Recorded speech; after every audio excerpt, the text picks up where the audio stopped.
Today's episode of This Week in Startups is brought to you by Hiscox. Go to hiscoxusa.com/smallbiz for your business insurance needs. And by GoToMeeting. Sign up for GoToMeeting today by using promo code START to begin your free trial.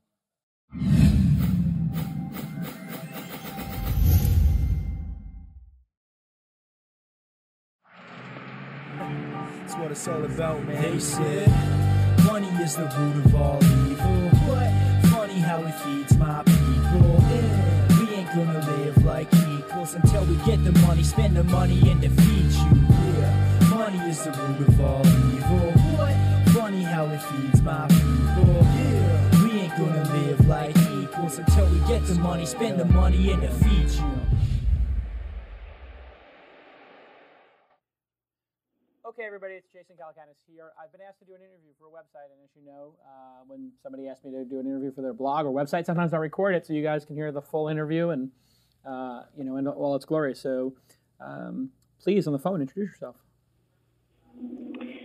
Great. Thanks, Jason. My name is Amanda Maxnew of OpenView Venture Partners, and I also have my colleague here, Brendan Cournoyer. Hello, everyone. This is Brendan. Hey, Brendan. And we are interested in picking your mind, Jason, to learn a little bit more about your experiences,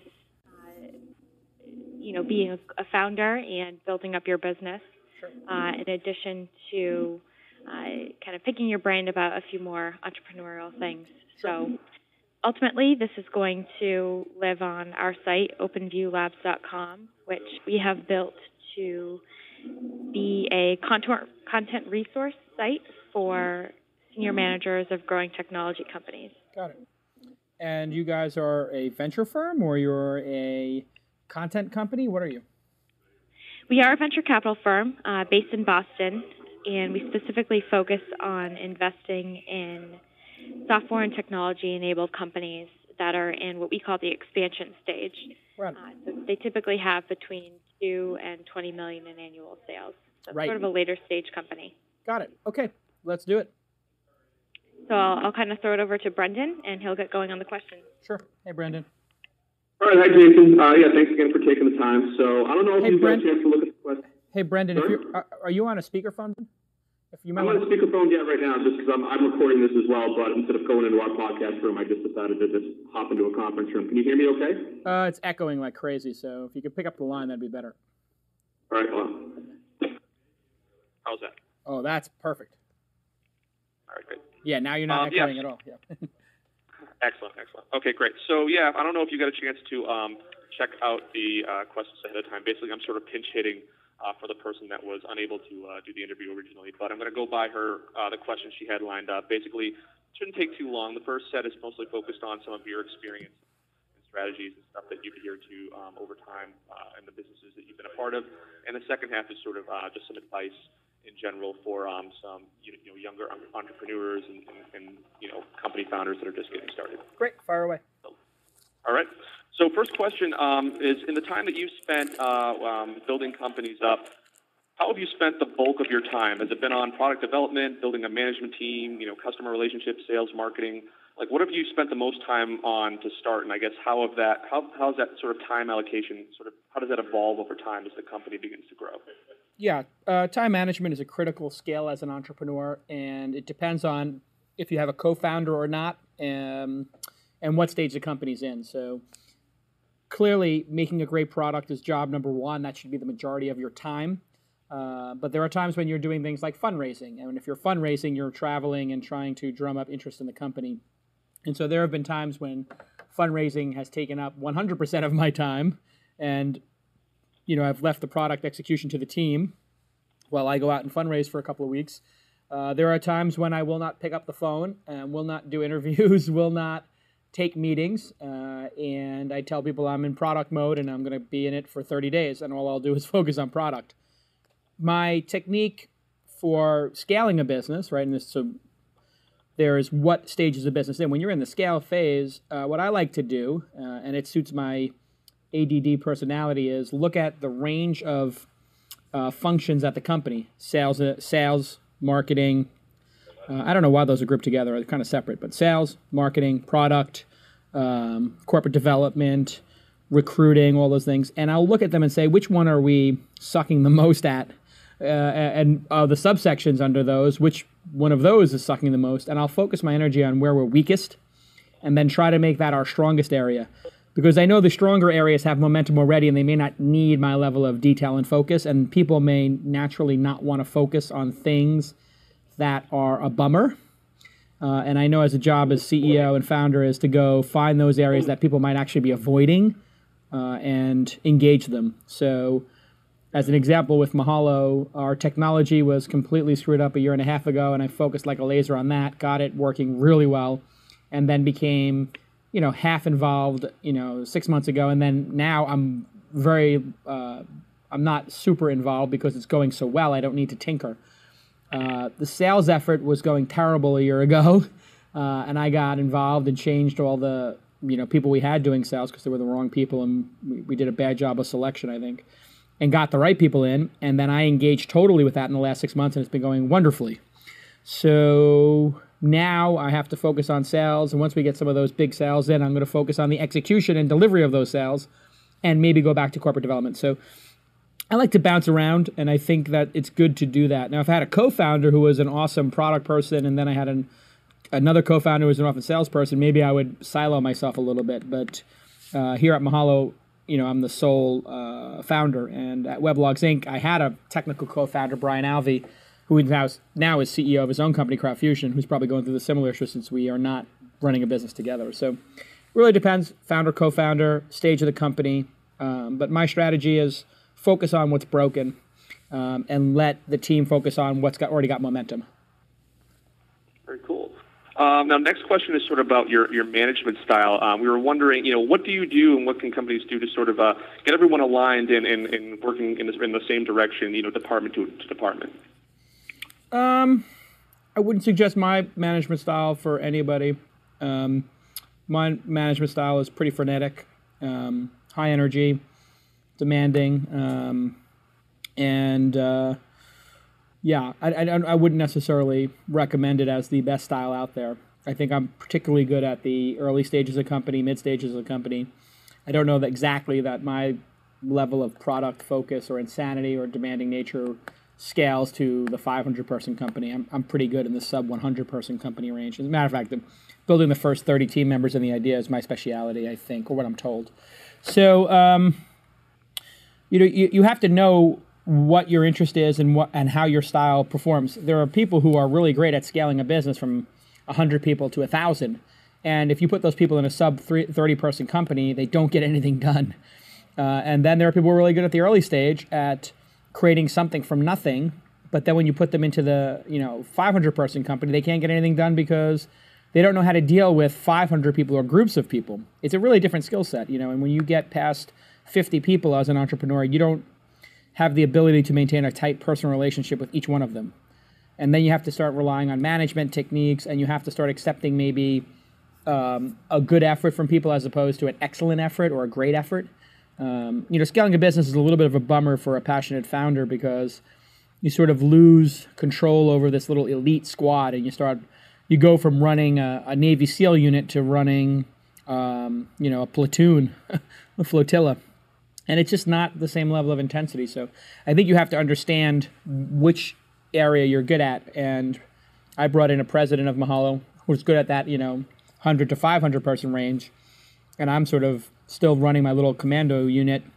And I swoop into the different areas that need, commandos, special ops, as it were.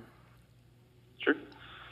So the next one, this might sound a little bit initially like a generic question, but really, specific to you, we were curious, what would you say were the 3 or 4 factors that you would most attribute to the success, the growing success of your companies and why they were ultimately successful? Generally, I'm a year or two early, 3 years early, 2 years early. I think that's critical because I get into a space before anybody's identified it. Establish some kind of a beachfront, and grow a hill into a mountain. So I always like to be, a year or two ahead and have some learning. So with Silicon Valley Reporter, my first business, which was a magazine about the internet industry in 1996, I was one of 3 magazines, Wired and I guess Red Herring and Mondo 2000 and Upside. I mean, there's very few options in that era to get news about technology and specifically the internet. And then when I did Weblogs Inc. in 2003, well, there was really no commercial blogging going on other than Gawker, which had 2 blogs, and we had 10 within 6 months. So I think that being a little bit early, not being afraid to scale and go big and make mistakes and try a lot of different things. Some people go slow and they just try to make one, effort. I like to try a lot of different things, throw a lot of things at the wall, move quickly with intensity. And so I would say intensity and being a little bit early have been the traits which have made me successful. But I don't think that there's any one necessarily trait that makes everybody successful. Some people, like I said, are just, they go slow. Twitter has gone very slow in product development, but it's very considered. And they have made a lot of success by not adding features to the product, by not, scaling the service too much, by keeping it super simple and dumbing it down, in fact. And then other people, Zuckerberg with Facebook is just relentlessly adding features and changing it and pissing off the user base, and he doesn't care. And he's like, I'm going to piss off the user base because I know that this is the future anyway, and I don't care if I make a product like Beacon that invades people's privacy and I got to make a $10 million settlement with the government and I get sued 50 times, in the course of 2 years or 3 years. I don't care. I'm just going to move really fast, and if I got to knock people over on the way to the promised land, I'll do it. Other people don't like doing it that way. So again, it's not any one way, but I would say for me, early and intense. Sure. So this would be, I guess, sort of then the opposite of that question. Looking back, what are some things that maybe looking back now and reflecting on that you might have done differently, knowing what you know now, and I guess sort of some of the key mistakes that you really learned from? I would have hit the gas harder in almost every case. And I would have gone wider, because what I learned in my first business, Silicon Alley Reporter, which was geographically tied to New York, and I had a magazine in LA, Digital Coast Reporter, about the 2 technology scenes. Joanne Wilson, who was the director of sales at the time, said we should just make the magazine called Silicon or something and just report on all technology. And she was right, and I insisted on keeping it local because I preferred that. But I just think I was maybe a little intimidated at going big, or just maybe had some weird sense of loyalty to the local community. But looking back on it, I would have gone wider and bigger. With Weblogs Inc., we could have launched, 5 more blogs, sports, personal finance, and gossip, and some other categories, and gone bigger, raised more money, gone bigger. But, at the time, I raised what I could with the reputation I had, and with Mahalo, I went big.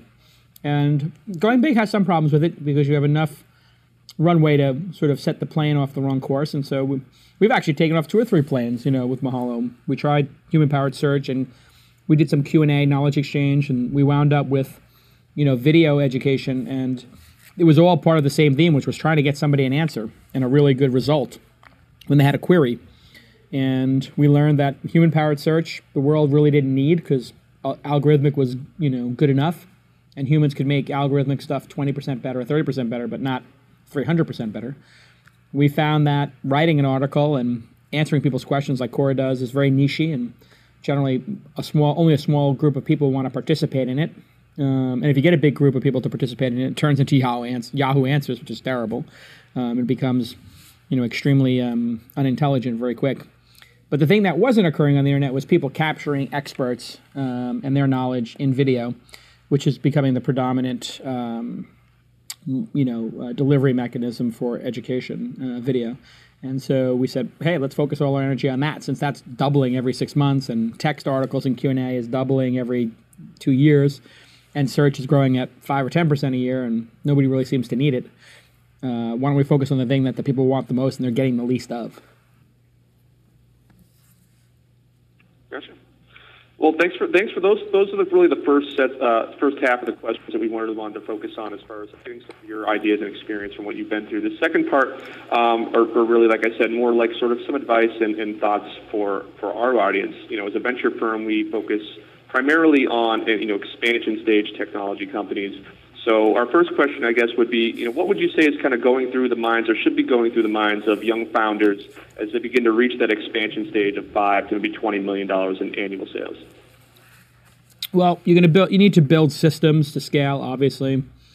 You're going to need to recruit talent that wants to scale a business as opposed to talent who wants to, create something new, or screw around and, try to make really weird products and quixotic things that people don't understand. So I think properly staffing is critical when you're in that scale phase. You need people who are going to get some level of joy and fulfillment out of, turning, 500 customers into 5,000 and making a, customer support line 20% more efficient every quarter.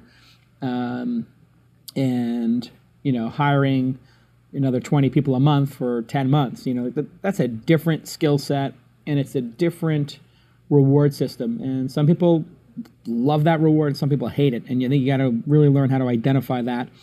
You got to be properly capitalized. And, as the case is in all businesses, you have to really listen to your customers and understand what they want and why they're spending money with you in the first place and build more of that. I mean, one of the dangers when you start having success is that you have enough rope to hang yourself. And, I've done it myself. I've seen people do it. They have the ability to do so many different things that they drown in opportunity. Well, the next question, I guess, is as an investor, when you're evaluating, startup organizations, what are the qualities, and we can do this one at a time, what are the qualities that you're really looking for in, the idea and the product, the founders themselves, the market, or any other factors? But I guess starting off, what are you looking for in the idea and the product that they're representing? Well, I like really good product execution and people who understand product. So when I get like an MBA or somebody like that who's like, yeah, I'm going to hire a product guy and this design doesn't look good and the UI is going to be better in the next version, I always wonder, well, then why am I investing in you and not the guy or the gal who's actually got those skills? And so I think this sort of professional managers in the early stages is going away, and people like to back, Techstars and Y Combinator style, actual people who can build the products. And I certainly like to have somebody who I can have a product discussion with. So Travis Kalanick from Uber, who I invested in, he's just awesome product guy who can talk about the nuances of how Uber works and, the time it takes for a taxi to pick you up and why and all that kind of stuff. And, the founder of Gowalla, which is second to Foursquare in location check-ins and stuff like that. Just a brilliant design guy with a great aesthetic and UI. So I really care about silly things like the naming of the company, the logo design, the UI, and the whole sort of culture of the company and stuff like that. So it's, so I would say I'm looking for somebody who's super motivated and who's product driven themselves and who understands and can talk about the product. And I'm turned off by people who are just quote unquote business people or something like that. Professional managers, those generally don't work. In terms of markets, a growing market is always good if you're, if Steve Jobs had to make a fax machine, I don't think he would have nearly the success as he has making a smartphone, even though he put the same effort in. So, you gotta find a beach to surf where, there's good waves and, being smart enough to understand that. If you try to build a startup in search like I did, those are big waves. And there's, two big surfers on those waves, Microsoft and Google, and nobody else. And everybody else is getting wiped out in the riptide and in the coral reefs below. It's a pretty brutal beach. But it's a big beach, so it's, if you try to do that, great, more power to you. Education, that's a really growing, online education. That's booming. And, there's not that many players in it yet. So that's a good, nice, uncrowded beach. If you want to go into a social network right now or a mobile gaming company or just a casual gaming company, let's say, a casual gaming company, they're going to have a lot of competition. It's a very crowded beach and maybe the biggest waves have already arrived. So, a lot of it's timing. I like getting to a market early and being the first in to play around and experiment in it. I would much prefer to be too early than too late. Well, are there any other factors that you really pay attention to pertaining to the companies themselves as sort of like a barometer that you can gauge, like, yeah, these guys, this speaks to you that these guys actually really have a good chance of being successful? There's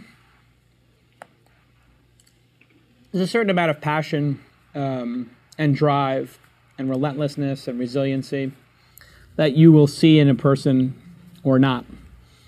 And if they're resourceful and resilient enough to stay on my radar over an extended period of time, that would greatly increase their chances of having me as an angel investor. And as Mark Suster, who writes a great blog called Both Sides of the Table, points out, he likes to, connect dots over time, not just, he invests in lines, not dots, so he likes to see dots on a chart of every time he's met you over 3 months, 6 months, 3 years, 6 years, and you've built up credibility with him so that, hey, I know what I'm investing in, and I know who this person is. So, someone like Travis, I knew from when he did Scour and Red Swoosh, and so I've known him for a decade and more, 15 years almost, and it makes it super easy to invest in him. And so the second half of your entrepreneurial career, if you've had any kind of success, becomes a lot easier.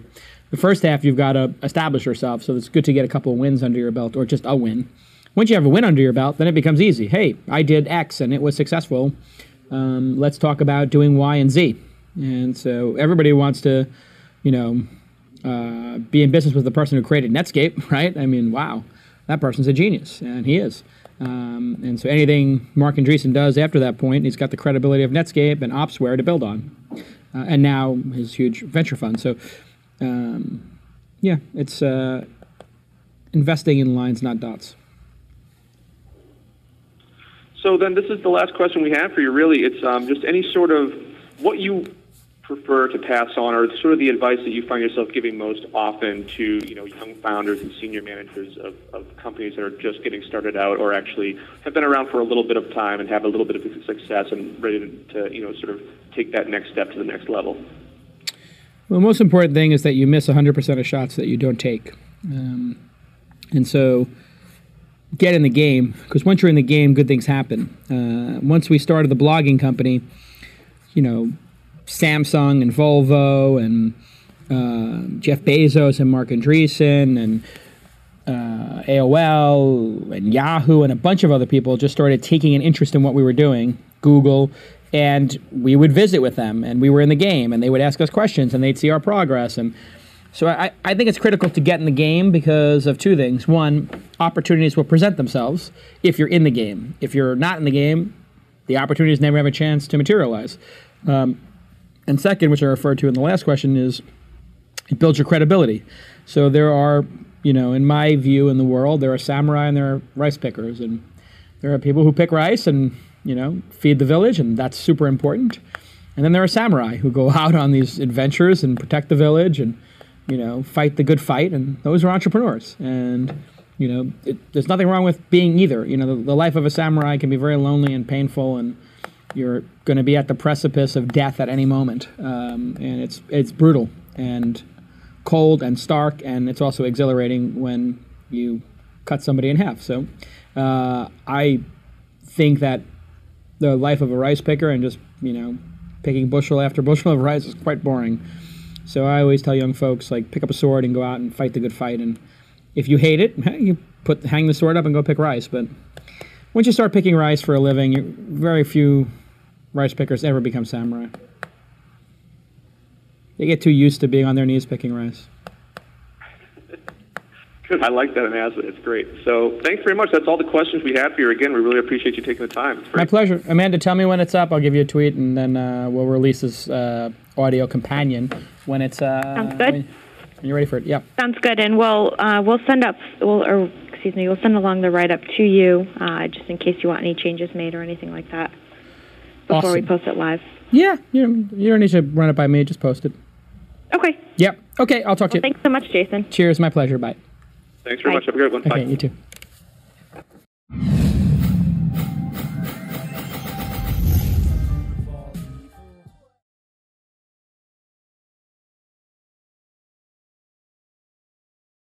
Money, spend the money and defeat you. Yeah. Money is the root of all evil. What? Funny how it feeds my people. Yeah. We ain't gonna live like equals until we get the money, spend the money, and defeat you. It's been a minute, so you thought you were safe. You trapped behind these bars like you locked in a cage. Stuck behind bars, making minimum wage. Your bar's tender. Here's a tip, get you a raise. Ain't nobody gonna offer a profit to motherfuckers who ain't rocking it, topping the hip hop charts and then stopping it. Quick to drop a set opposite of the hottest shit, copping it. It's the profit kid. Always quick to accomplish, I'm positive. Getting green like a roster with a lot of dread. Money's piling up like the Washington Monument. The way I'm steering this track, it'll make you cross it. The only time you're gonna see green is when you barfing. I'm the Mothman, consider this the prophecy. I'm in it to win it, that's why I'm making a profit, see. And I won't spend it till my rich is stupendous. And I'm selling sicker than tech, is the method is to keep it independent. Money is the root of all evil. But funny how it feeds my people. We ain't gonna live like equals until we get the money, spend the money, and defeat you. Yeah. Money is the root of all evil. What? Funny how it feeds my people. Yeah. We ain't gonna live like equals until we get the money, spend the money, and defeat you.